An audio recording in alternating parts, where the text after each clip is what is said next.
To use the student app, you're going to first log in using the details that your teacher sent to you, so the username and password that they sent to you, and then you're going to see something like this screen, which says practice and view only. If you want to practice right now, tap on practice. And then if you're new to the app, I suggest using the blocked mode only at first until you get used to it.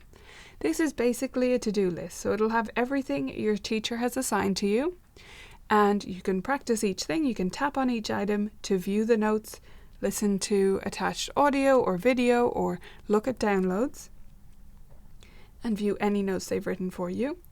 And then once you're done practicing a certain item, you just check it off the list. And then you go through the list like that, practicing each thing, checking for information from your teacher or attachments. And then once you've practiced everything on your list, it will go back because that's your assignment. It's complete. That's your practice session complete because you've done everything you were supposed to do.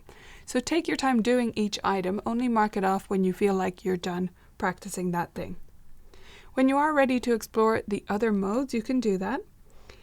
Interleaved lets you practice multiple assignments in a randomized order where you're moving quickly between one thing and another thing to interleave the assignments or space out repetitions of them. So I might select these three, and then I go to Let's Practice, and it'll tell me which one to practice for 4 minutes.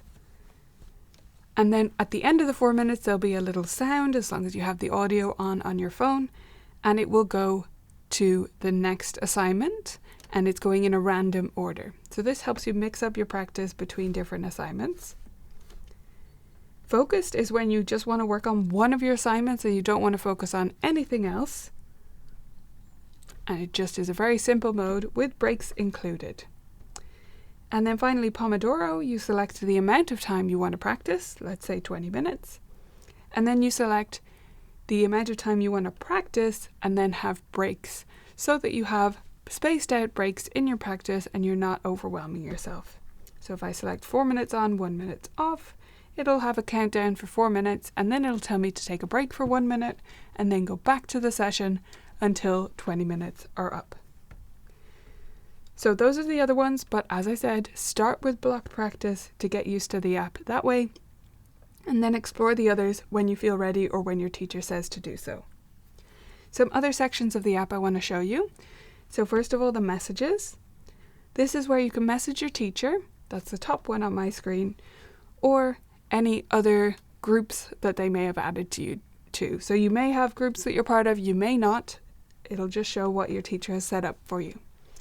So to message your teacher, tap on the teacher's name or the studio name and write whatever you need to write there, or send them a quick sticker using the sticker button to say that you need help or you have a question, or maybe you're just doing really great. Now, you have a My Account section where you can change your password or view our privacy policies and that kind of thing.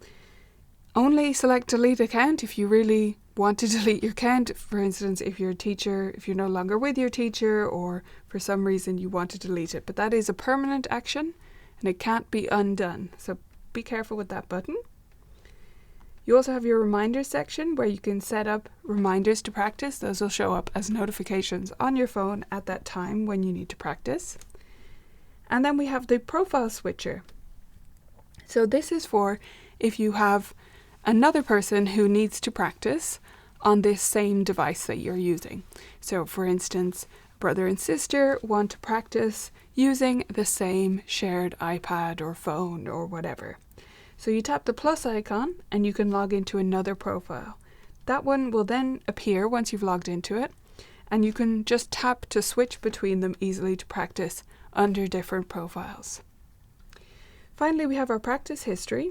So this is where you can view any dates that you practiced and what you did on those days if you want to check back, or maybe a parent wants to look back at what their child has been doing in terms of practice times. Finally, if we go back to the home screen, you can also just view your assignments. If you just want to check something, what you have to do, or you want to check your theory assignments which don't show up under the regular practice mode, then you can tap the View Only button and you'll see everything you need to practice, and you can view any notes and attachments there too.